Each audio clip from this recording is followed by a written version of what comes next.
సికింద్రాబాద్లోని doctor Narayana college of hotel management లో 100% job guarantee 966365 ఇంకా మేము ఎమ్మెల్యేగా ప్రమాణ స్వీకారం చేయలేదు. అది ఈ వారం జరుగుతుంది. ఇదంతా వేరే పనుల్లో బాబు గారు మమ్మల్ని బిజీ పెట్టారు. ఆల్రెడీ అన్ని ఒక్కొక్కటి సమీక్షిస్తున్నాం. డిపార్ట్మెంట్ వరకు కూర్చుంటాం, అన్ని రివ్యూ చేస్తాం. దాని తర్వాత మేము స్పందిస్తాం. ప్రధానంగా నేను చెప్పింది డీజీ గారిని కలిసాను, హోంమంత్రి గారిని కలిసాను, ఆఫ్ ద రికార్డ్ ఐజీ గారిని కలిసాను, అందరినీ కలిసాను, డిఎస్పీ గారు కలిసారు, సిఐ గారు కలిసారు, ఎస్ఐ గారు కలిసారు. మొదటి 100 రోజులు గంజాయికి చెక్ పెట్టుకుని క్లియర్గా చెప్పాను. పోలీసులు ఎవరు నా బంధువు, నా డ్యూటీకి నేను ఊర్లోకి వస్తే మీరు ఎవరు రావాల్సిన అవసరం లేదు. మీరు ప్రజలకు సేవ చేయండి, ప్రజలతో ఉండండి. నాకు మొదటి 100 రోజుల గంజాయికి ఫుల్ స్టాప్ పెట్టాలి. ఇక్కడనే కాదు, రాష్ట్రం మొత్తం వరకు చేయాలి. ప్రత్యేకంగా మంగళగిరి ప్రజలు నేను హామీ ఇచ్చాను. చెక్ పెట్టండి, నేను ఆదేశాలు జారీ చేస్తాను. జరిగింది హాయిగా ఆంధ్ర రికార్డ్ హాయి కెమెరాలు మేము ఆడుకున్నాం. దాడులు జరుగుతున్నాయి దాని మీద. వైసీపీ తెలుగుదేశం కార్యకర్తలు, వైసీపీ కార్యకర్తల మీద దాడులు జరుగుతున్నాయి. గత 12 రోజులుగా 3 తెలుగుదేశం పార్టీ కార్యకర్తలు వైకాపా పార్టీ చంపింది. దానికి సమాధానం చెప్పాలని మంగళగిరిలోనే మైనారిటీ సోదరుల్ని వైకాపా నాయకుడు చంపాడు. బ్యాట్ పట్టుకుని కొట్టి చంపేశాడు. వాళ్ళు మా కార్యకర్తలు చంపి ఇప్పుడు ఏం ప్రశ్న అడుగుతున్నారు. ఈ రోజు కూడా తాడిపత్రిలో మా కార్యకర్తను చంపేశారు. చంద్రబాబు నాయుడు గారు ఓర్పు సహనంతో మమ్మల్ని ఉండమన్నారు కనుక ఓర్పు సహనంతో ఉన్నాం. లా అండ్ ఆర్డర్ మెయింటైన్ చేయమన్నారు కనుక మేము ఎక్కడ ఇష్యూ చేయట్లా. మంగళగిరిలో కూడా లా అండ్ ఆర్డర్ ఉండాలి, నేను ఇష్యూ చేయట్లా.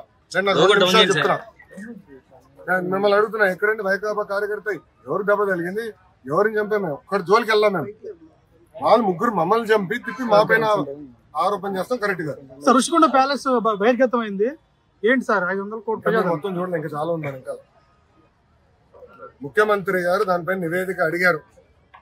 ఎంత ఖర్చు అయింది, దేనికి ఖర్చు పెట్టారు, మొత్తం డీటెయిల్స్ అడిగారు. ఇంకా రావాల్సిన అవసరం ఉంది. ఇదే కాదు, ఇలా చాలా కట్టినట్టున్నారు. అన్ని వివరాలు వచ్చిన తర్వాత ప్రజల ముందర పెడతాం. వాళ్ళ ఇంట్లో కూడా ఫర్నిచర్ 46 కోట్లు ఉందంట. మరి కోడలి శివప్రసాద్ గారు అదే కేసులో ఆత్మహత్య చేసుకున్నారు.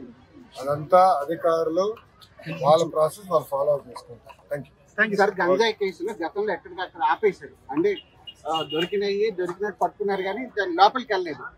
అసలు దొంగలు ఎవరు దొరకలేదు. నేను గంజాయి విషయంలో కఠినంగా వ్యవహరించమని మంగళగిరి నియోజకవర్గంలో పోలీసు సిబ్బందికి నేను ఆదేశాలు జారీ చేశాను.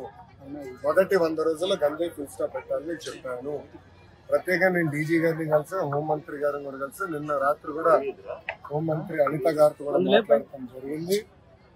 పాదయాత్రలో గంజాయి వల్ల కుటుంబాలు ఎలా నాశనమైనాయో నేను చూశాను. మీరు కఠినంగా వ్యవహరించాలని ఆమెను కోరాను. మేడం గారు కూడా సమీక్ష పెడతాన్నారు, సభ్యుతో రివ్యూ చేస్తా ఉన్నారు. ప్రజలందరూ చూస్తారు కదా, మొదటి 100 రోజులు గంజాయికి ఫుల్ స్టాప్ పెట్టే బాధ్యత తెలుగుదేశం, జనసేన, భారతీయ జనతా పార్టీ ప్రభుత్వం తీసుకుంది. మంగళగిరి అభివృద్ధి మీద మీరు ఎలా కట్టుకున్నారు? మంగళగిరి అభివృద్ధి చాలా హామీలు ఇచ్చారు. కూడా వదిలేసారు. వచ్చారు మీడియా మిత్రులందరూ వెళ్ళి 10 సంవత్సరాలుగా పనిచేసిన శాసనసభ్యుడిని అడగాలి ఏం చేశారు. 10 రోజుల్లో ఉన్న లొకేషన్ అడిగితే ఎట్లా? ఎక్స్పెక్టేషన్ ఎక్కువ ఉన్నాయి సార్. సొసైటీ ఉంటుంది స్వామి, నాకు 5 సంవత్సరాలు గెలిపించారు. ఫస్ట్ భూములు దశాబ్దాలుగా ప్రజలు నివసిస్తున్న భూములను రెగ్యులరైజ్ చేసి శాశ్వత భూమికి కల్పించాలి. మొదటి నేను హామీ ఇచ్చే దానికి కట్టుబడిందా. డ్రైనేజ్, రోడ్లు ఏర్పాటు చేయాలని గతంలో హామీ ఇచ్చాను, ఏర్పాటు చేస్తాను. ఇంతేకాకుండా స్వర్ణకారులకు ఇక్కడ గోల్డ్ క్లస్టర్ ఏర్పాటు చేస్తాను, హామీ కట్టుబడింది. దాదాపు ఒక 10 కీలకమైన హామీలు ఇచ్చిన తప్పనిసరిగా పద్ధతి ప్రకారం చూసుకుంటూ వెళ్తాను. ఇంకా శాసనసభ్యుడిగా ఇంకా నేను ప్రమాణ స్వీకారం చేయలేదు. ఈ వారం జరుగుతుంది.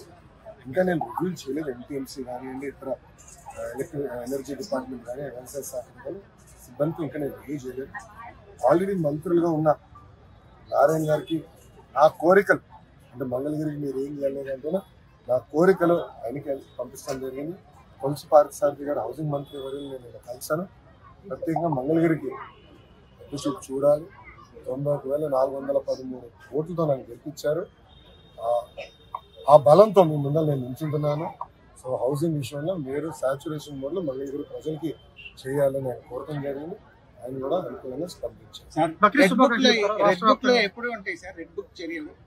ఆల్రెడీ మీకు కంపట్లేదు. గుడ్, మేము మా పని మేము తీసుకుంటాం.